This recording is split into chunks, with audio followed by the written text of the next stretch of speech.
In today's video, I'm going to teach you how to create GA4 events.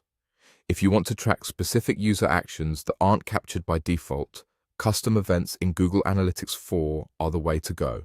They let you define exactly what to listen for and how it should be labeled in your reports, so your analytics reflect what matters to your business.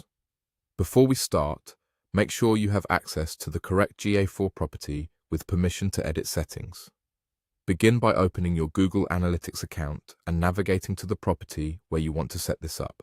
From there, head into the admin settings.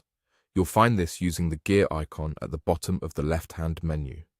In the admin area, look for data collection, then go to data streams. This is where your website or app streams live. Click your stream to open its configuration. Once you're inside your stream, scroll down until you find the section for events.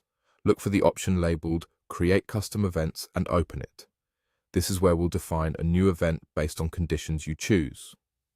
Click Create to start a new custom event. Give your event a clear, descriptive name. A helpful convention is to use lowercase with underscores like Form Submit or Video Complete. Choose a name that reflects the action you're tracking so your reports stay clean and readable. Next, fill out the necessary details. You'll typically set matching conditions so GA4 knows when to fire this event. For example, you might base it on an existing event like page view or click, then narrow it with parameter conditions such as page location contains a certain URL or link text equals a specific label. You can also map or modify parameters so your new event includes the context you care about, like contents and type or button name.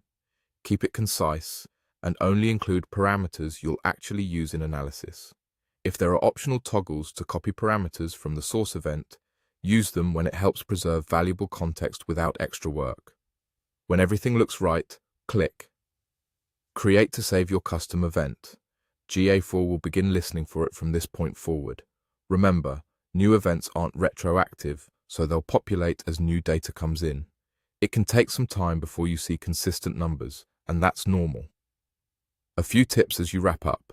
Keep your naming consistent across your team, avoid duplicating similar events, and document what each event measures so everyone interprets reports the same way.